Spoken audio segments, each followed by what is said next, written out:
26절까지의 말씀입니다. 신약성경 366페이지 히브리서 11장 24절에서 26절까지의 말씀을 우리 한 목소리로 합독하도록 하겠습니다. 히브리서 11장 24절에서 26절입니다. 같이 한 목소리 읽겠습니다. 시작. 믿음으로 모세는 장성하여 바로의 공주의 아들이라 칭한받기를 거절하고 도리어 하나님의 백성과 함께 고난받기를 잠시 죄악의 낙을 누리는 것보다 더 좋아하고 그리스도를 위하여 받는 수모를 애굽의 모든 보화보다 더 큰 재물로 여겼으니 이는 상 주심을 바라봄이라. 아멘. 우리 말씀의 제목을 우리 한 목소리로 같이 한번 읽어보겠습니다. 시작. 많은 것을 포기하나 더 행복한 믿음. 많은 것을 포기하나 더 행복한 믿음이라는 제목을 가지고 말씀을 나누고자 합니다. 로마의 유적지를 가보면은 그 유적지 중에서 그다지 유명하지 않은 장소인데도 불구하고 많은 사람들이 들르는 곳이 있다고 합니다. 그곳은 바로 교황 율리우스 2세의 무덤이라고 합니다. 여러분은 교황 율리우스 2세가 누구인지 아십니까? 모르시죠? 그런데 많은 사람들이 그곳에 그 무덤을 빠뜨리지 않고 방문한다는 거예요. 그 이유가 뭐냐면은 거기에 미켈란젤로의 유명한 모세상이 그곳에 세워져 있기 때문이라고 합니다. 이 모세상을 바라보면 한낱 돌멩이인데 어떻게 그처럼 아름답고 또 숨을 쉬는 것 같고 또 핏줄이 흐르는 것 같은 그런 착각을 줄 수 있는 그런 상이라는 겁니다. 그래서 사람들이 그 상을 보면서 찬탄을 금하지 못한다고 합니다. 그래서 로마의 유적지 중에서 그 교황 율리우스 2세의 그 무덤을 찾는다고 합니다. 그런데 이 천하의 모세상보다도 여러분 이 모세의 삶을 우리가 한번 살펴보면 그 삶은 더 극적입니다. 그리고 더 아름답고 위대합니다. 모세의 생애에 대해서 홀드맨이라는 사람이 이렇게 이야기를 했습니다. 모세의 생애는 1년에 충격적인 대조를 나타내 보여주는 삶이다. 어떤 대조가 이루어지느냐면 모세는 노예의 자녀로 태어났습니다. 그런데 황녀의 아들이 되었습니다. 모세는 오두막에서 태어났습니다. 그러나 궁중에서 살았습니다. 모세는 가난을 물려받았는데 국왕의 부를 누렸습니다. 모세는 군대의 지도자였습니다.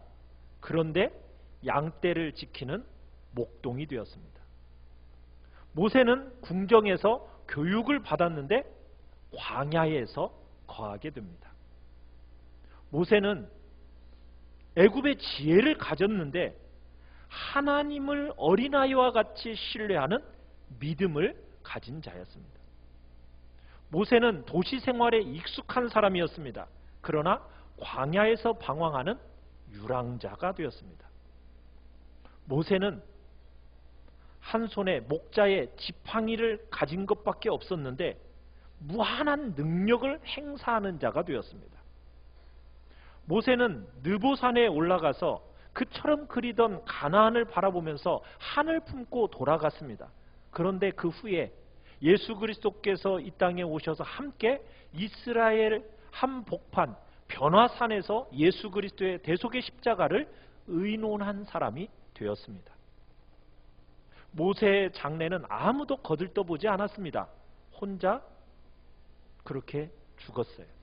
그런데 하나님께서 친히 모세를 장사 지내주셨습니다. 참 그의 인생을 보면 아주 드라마틱하지 않습니까? 굉장히 대조적인 인생을 산 사람이 바로 모세인 겁니다. 이런 모세의 삶이 위대할 수밖에 없었던 비밀이 있습니다. 그건 바로 오늘 24절에 시작되는 단어 믿음입니다. 모세의 생애를 통해서 그의 신앙의 삶을 잘 이야기해주는 세 가지 중요한 단어를 우리가 이 시간에 한번 볼 텐데, 자, 그 단어에다가 밑줄을 치시든지 한번 네모를 쳐보시기 바랍니다. 24절에 거절하고 라는 단어입니다. 25절에 더 좋아하고, 그리고 세 번째로 26절에 여겼으니. 오늘 이 시간 이 단어들을 통해서 모세의 믿음이 가져온 그 위대한 삶의 결단들을 우리가 살펴보기를 원합니다. 우리 말씀 요약 1번 우리 같이 한번 읽어보겠습니다. 시작. 마땅히 거절할 것을 거절하는 믿음. 자, 모세는 마땅히 거절할 것을 거절하는 믿음의 사람이었습니다. 자, 모세가 무엇을 거절하였습니까? 자, 우리 24절을 다시 한번 읽어봅니다. 시작. 믿음으로 모세는 장성하여 바로의 공주의 아들이라 칭함받기를 거절하고. 무엇을 거절했습니까? 바로의 공주의 아들이라 칭함받기를 거절하였습니다.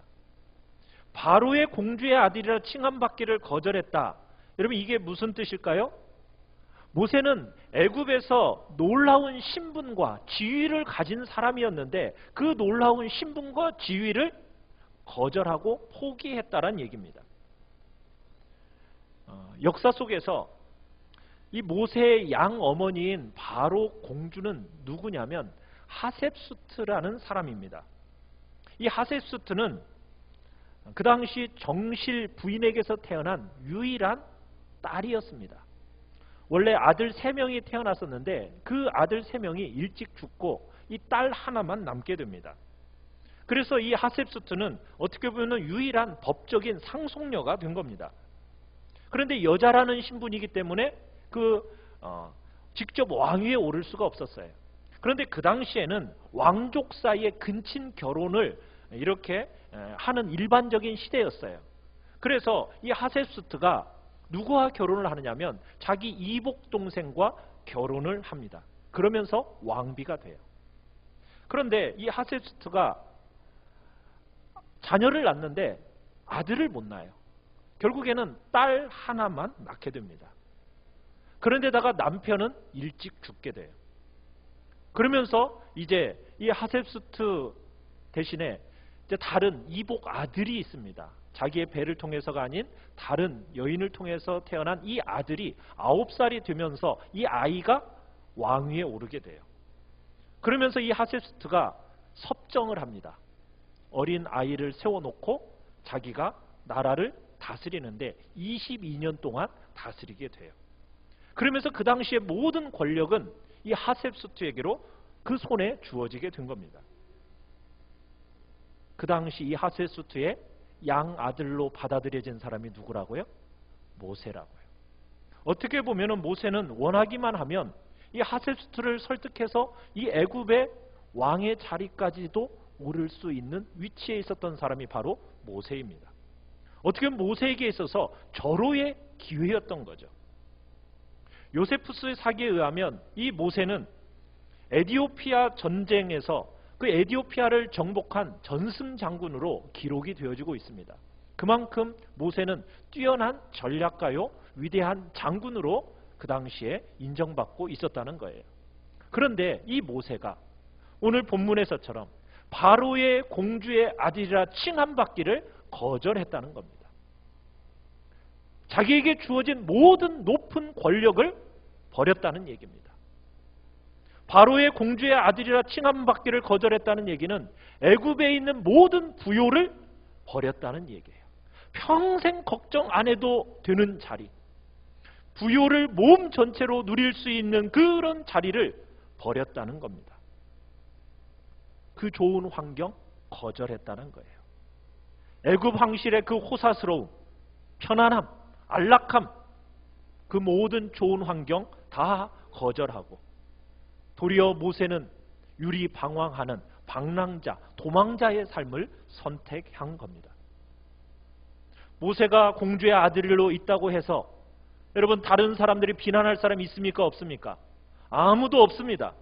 그런데 모세는 종된 모습으로 낮아지는 그 자리를 선택한 겁니다. 왜요? 이스라엘 백성을 섬기기 위한 부르심이 자기를 위한 부르심인 줄 알고 기꺼이 자신의 신분과 자신의 지위를 내려놓았다는 거예요.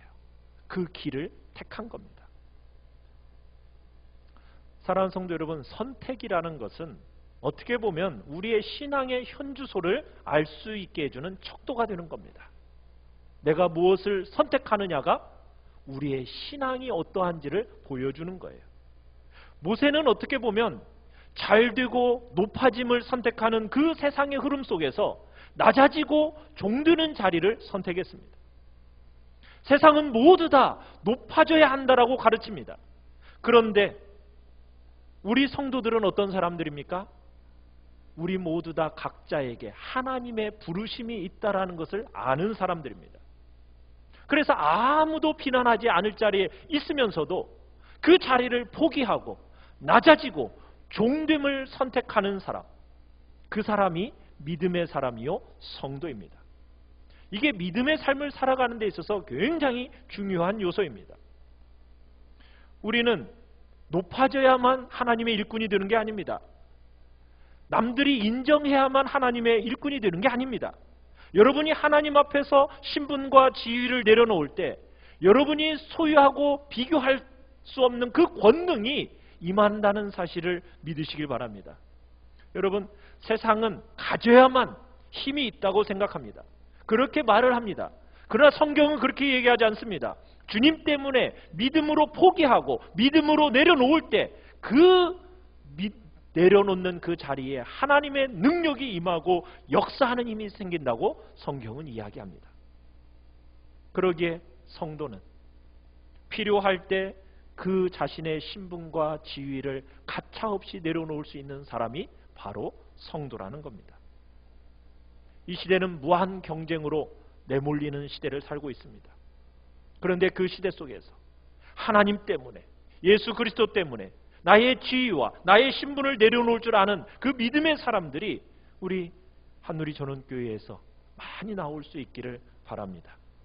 거절의 용기, 그 용기가 필요합니다. 믿음의 사람들은 거절할 줄 아는 사람들입니다.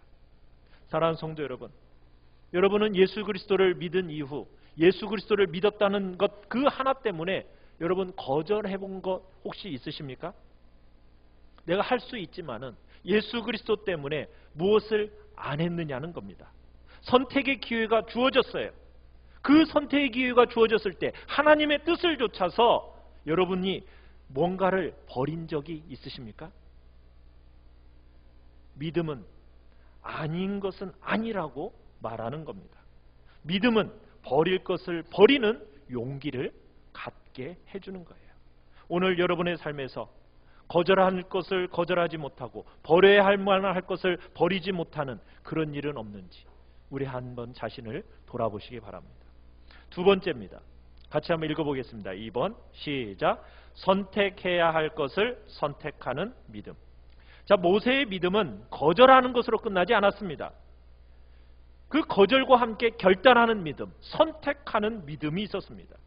버리는 것으로 끝나지 않았고 취하는 더 적극적인 모습을 보여준다는 얘기입니다. 자, 25절을 같이 한번 읽어보겠습니다. 시작. 도리어 하나님의 백성과 함께 고난받기를 잠시 죄악의 낙을 누리는 것보다 더 좋아하고. 여러분, 사람들이 왜 자기의 신분과 자기의 지위를 버리지 못합니까? 포기하지 못합니까? 그 이유가 무엇일까요? 그건 남들이 알아주고 인정해주고 그러기에 합당한 특별 예우를 해주기 때문에 그 신분과 지위를 포기하지 못하는 겁니다. 자, 모세가 공주의 아들로 있을 때에는 특권을 누렸습니다. 특별한 예우를 받으면서 살았습니다. 그런데 성경에서 모세가 그 자리를 내려놓자마자 뭘 했다고 그럽니까? 하나님의 백성과 함께 고난 가운데로 들어가기 시작합니다. 공주의 아들로서는 예우와 특권을 받았던 이 모세가 자기의 신분과 자리를 내려놓자마자 부당한 대우가 돌아오기 시작하는 겁니다. 자, 그 부당한 대우를 받는데 모세는 어떠했다고 얘기하고 있어요? 더 좋아했다. 더 기뻐했다. 이렇게 얘기하고 있습니다. 앞서 누린 것은 잠시 잠깐뿐인 죄악의 낙이기 때문에 하나님의 백성들과 함께 고난받는 것이 이것이 더 기쁘다라고 하면서 그 자리를 선택한 겁니다. 세상에서 높아지고 세상에서 잘 되는 것, 여러분 이것이 다 잘못됐다는 말은 아닙니다. 그 자리로 부르심을 따라 가는 사람들이 있습니다. 요셉처럼 총리로서, 다니엘처럼 총리로서 그 자리에서 주님의 부르심을 따라 섬기는 자리에 있는 사람들도 있습니다. 그러나 우리 각자에게 있어서는 또 하나님께서 세상의 즐거움들, 그 모든 것들을 다 부정되어서는 아니지만 주님이 주신 기쁨과 다르게 이 세상의 기쁨이라는 것은 우리를 자꾸 주의 자리로 데려가기 때문에 그것을 내려놓는 겁니다. 잠시인데도 여러분, 세상의 기쁨이라는 것은 우리를 자꾸 어느 자리로 몰고 갑니까? 교만의 자리로 몰고 가고요, 욕망의 자리로, 죄의 자리로 자꾸 세상의 즐거움과 낙들은 끌고 가거든요. 그리로 데려갈 위험성이 너무 큰 거예요. 우리가 시작할 때 동기는 그렇지 않았어도요, 잠깐 사이에 그 기쁨이 변질될 위험이 너무나도 큰 겁니다. 그래서 모세는 잠시 세상이 주는 이 죄악의 낙을 누리기보다는 하나님의 백성과 함께 동일시하는, 그들과 함께 고난받는, 부당한 취급당하는 그 대우를 조금도 주저하지 않고 그 자리로 갔던 거예요. 이 땅에 살아가는, 우리 한국 땅에 살아가는 사람들에게서 제일 민감한 부분이 뭔지 아십니까? 민감한 부분은 내가 왜 이런 대접을 받아야 하는데? 라는 겁니다. 내가 왜 이런 대접을 받아야 돼? 이 대접에 대한 문제를 굉장히 민감하게 생각하는 것이 바로 우리 민족인 것 같아요. 그런데 우리 주님이 이 땅에 오셔서 어떤 대우를 받으셨습니까? 사람들로부터 몰지각한 대우를 받으셨습니다. 하나님의 아들이신 분입니다. 하늘 영광 보좌를 다 버리시고 오셨어요. 다 뒤로 하고 오셨어요. 그런데 세상 사람들은 어떻게 그를 대우했습니까? 손가락질하고 욕하고, 그리고 정당한 대우를 하지 않았습니다. 존귀한 영광스러운 그런 대우를 받기에 마땅하신 분인데 아무도 그를 알아주지 않고 도리어 모욕을 당하신 분이 바로 우리 주 예수 그리스도이십니다. 그분이 그렇게 모욕을 당하며 부당한 대우를 받으셨다면 여러분, 우리도 사람들에게 조금 안 좋은 말 듣는다고 해서 너무 민감해하지 마십시다. 네. 여러분, 사람들에게 좋지 않은 말 듣는다고 해서 민감하게 우리 반응하지 마시기 바랍니다. 우리는 죄인들이 사는 세상 속에 살아가는 존재들이에요. 사람들이 부당한 취급, 부당한 대우로 우리를 취급받는다 할지라도 그거 우리 당연하게 여기며 우리 살아가야 됩니다. 사람들이 우리에게 악한 말을 할지라도 당연한 것처럼 받아들일 줄 아는 우리 그 자리에 서 있기를 바랍니다. 여러분, 교회가 세상의 지지를 받는다고 해서 힘이 생기는 게 아니에요. 여러분, 교회가 세상의 지지를 받을 때, 그 세상의 지지를 택했을 때 교회가 어떤 자리에 섰던지 여러분 역사 속에서 우리는 지켜보지 않습니까? 세상으로부터 지지받고 높아져 갔을 때 그 교회는 항상 타락하고 부패했습니다. 지난 역사를 돌아보면 다 그런 내용들이에요. 그런데 언제 교회가 그렇게 강하고 힘이 있고 능력이 있었습니까? 핍박과 고난 속에서 했습니다. 세상으로부터 부당한 대우를 받고 나쁜 말을 들었을 때 교회는 더 강건하고 튼튼했습니다. 그러므로 우리도 주님을 정죄하고 못 박아 죽인 이 땅을 살아가면서 너무 좋은 말 듣는데 목숨 걸지 않기를 바랍니다. 우리는 성도로서 부당한 대우 받는 것, 욕 듣는 것 당연하다. 여러분, 이런 마음으로 우리 이 땅을 살아가야 됩니다. 언제나 그런 것은 아니지만 우리의 삶에 있어서 하나님이 안락함과 평안함과 행복을 포기해야 될 때가 있음을 우리 잊지 말아야 됩니다. 만약 하나님이 여러분에게 그것을 요구하실 때 여러분, 그걸 기꺼이 내려놓을 수 있는 자리에 여러분들이 있기를 간절히 바랍니다. 세상은 마치 기쁨이 없으면 안 되는 것처럼 여기고 세상은 고난을 당하면 막 심각하게 생각하는데 우리는 그렇게 살아가는 존재가 아니죠. 어떻게 보면 성도는, 성도에게 있어서 고난과 시련이라는 것은 필연적인 요소라고 성경은 거듭거듭 우리에게 얘기하고 있거든요. 우리 세 번째입니다. 3번 같이 읽겠습니다. 시작. 분명한 가치관에 의하여 확신을 갖게 하는 믿음. 우리 26절을 같이 읽겠습니다. 26절 시작. 그리스도를 위하여 받는 수모를 애굽의 모든 보화보다도 더 큰 재물로 여겼으니 이는 상주심을 바라봅니다. 모세가 뭘 포기했습니까? 애굽의 모든 보화와 재물을 포기했습니다. 그 당시 애굽의 보화라는 것은 엄청난 겁니다. 인류 문명의 발상지였던 그 애굽, 이집트. 그 애굽을 가리켜서 황금의 도시라고 불렸거든요. 모세가 조금 마음만 먹었으면 그 모든 것이 누구의 것이 될 수 있었습니까? 자신의 것이 될 수 있었어요. 물질의 풍성함과 물질의 안락함, 그걸 누릴 수 있었는데 그거 다 내려놓습니다. 그 많은 거 포기했습니다. 왜 그랬을까요? 보다 더 중요한 것이 있다는 것을 알았기 때문입니다. 자신의 신분과 자신의 지위를 내려놓고 고난받는 것을 더 좋아한 이유, 그리스도를 위하여 받는 수모를 애굽의 모든 보화보다도 더 큰 재물로 여겼다. 여러분, 여기서 여겼다라는 단어는 간주했다, 계산했다, 평가했다 이런 단어입니다. 모세는 그리스도를 위하여 살아가는 삶을 세상의 가장 큰 재산으로 평가했다라는 겁니다. 모세는 그리스도를 위하여 살아가는 삶을 세상의 다른 어떤 것과 비교할 수 없는 가장 큰 재산으로 계산했다라는 거예요.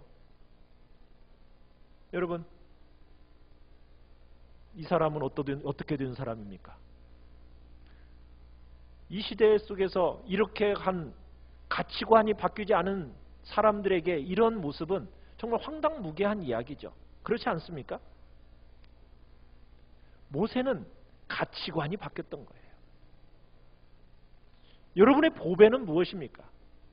여러분의 가장 귀한 보배는 무엇입니까?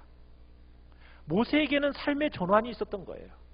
그의 가치관, 무엇이 중요하고 무엇이 보배롭고 무엇이 가치 있는가, 그 생각이 모세는 변해져 있었던 겁니다. 세상과는 다른 가치관을 가지고 있었던 거예요. 그것이 그의 삶을 선택하게 했고 후회하지 않는 인생을 살도록 그를 만들었던 겁니다.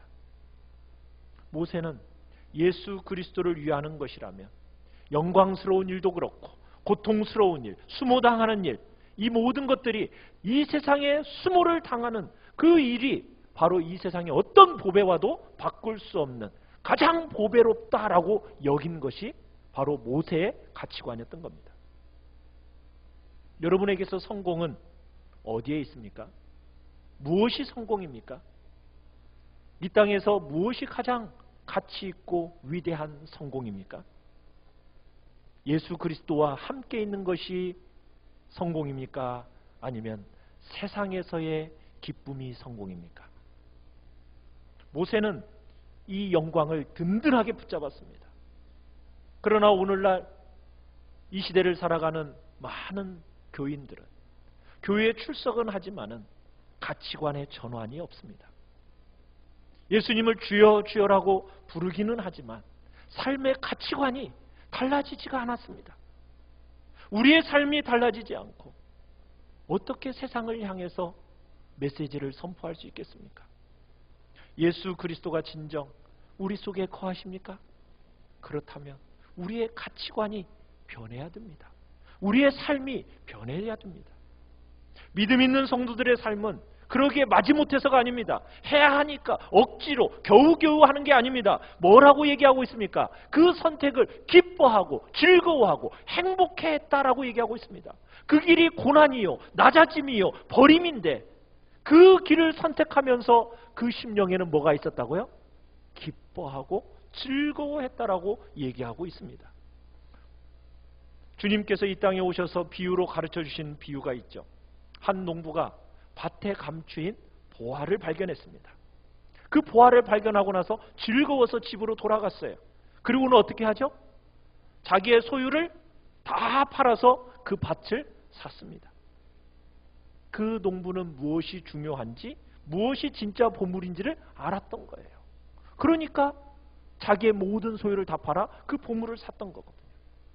우리 성도들 역시 마찬가지입니다. 무엇이 더 진짜 보물입니까?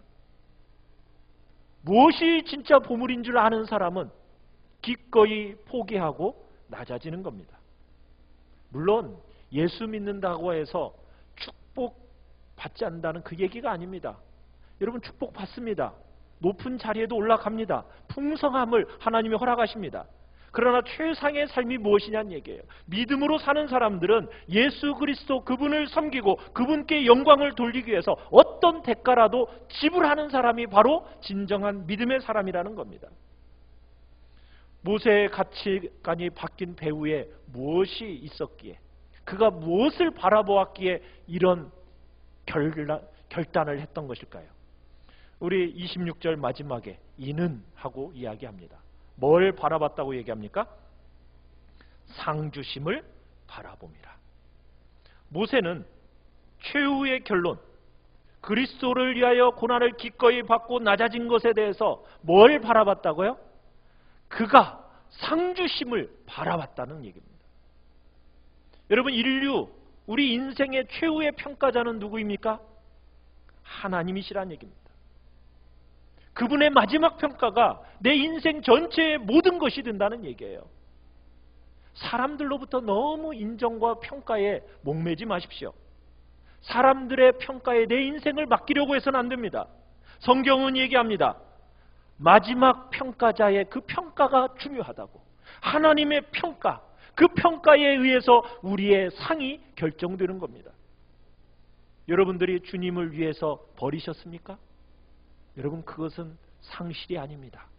얻음이라는 것을 기억하시길 바랍니다. 제가 지난 송구영신 예배 때 2018년을 어떻게 살 것인가에 대해서 말씀드리면서 첫 번째로 믿음으로 주는 삶을 살자라고 말씀을 드렸습니다. 믿음으로 주는 삶을 살자, 이 근거로 전도서 11장 1절의 말씀을 드렸어요. 그 말씀이 뭐였습니까? 너는 내 떡을 어디에 던지라? 물 위에 던지라. 그러면 여러 날 후에 도로 찾으리라. 여러분, 세상은 표현하는 걸 원해요. 흔적 남는 곳에 물질을 쓰고 싶어 합니다. 그런데 주님은 뭐라고 얘기해요? 우리의 떡을 어디다 던지라고요? 물 위에 던지래요. 물 위에 던지면 표가 납니까? 흔적이 남습니까? 그 물질이 누구에게 갔는지 알아요, 몰라요? 전혀 몰라요. 그런데 뭐라고요?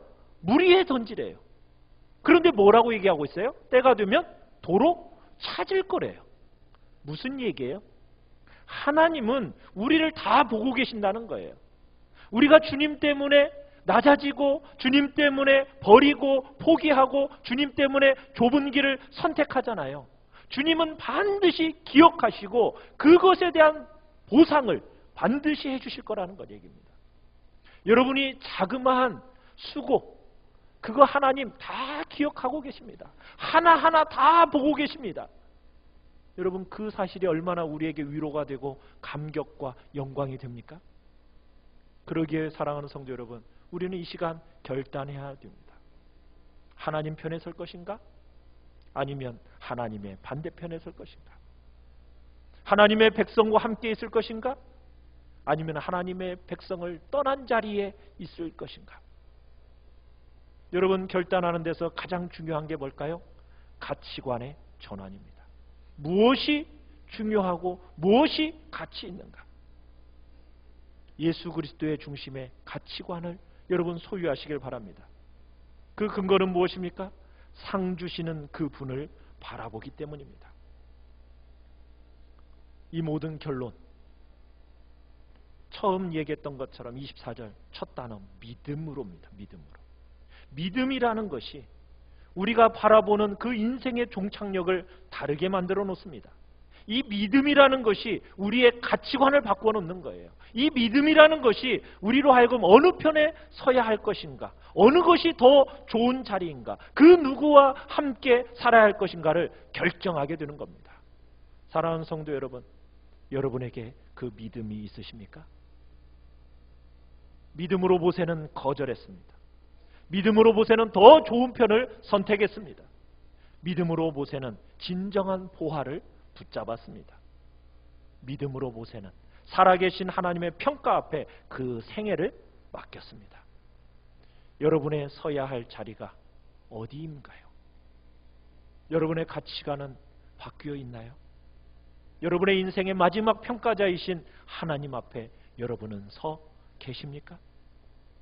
사랑하는 성도 여러분, 여러분 모두가 믿음 안에 정말 내려놓음, 버림, 포기, 낮아짐, 종됨, 여러분 이것을 감당하는 정말 신실한 성도들이 되시기를 간절히 바랍니다.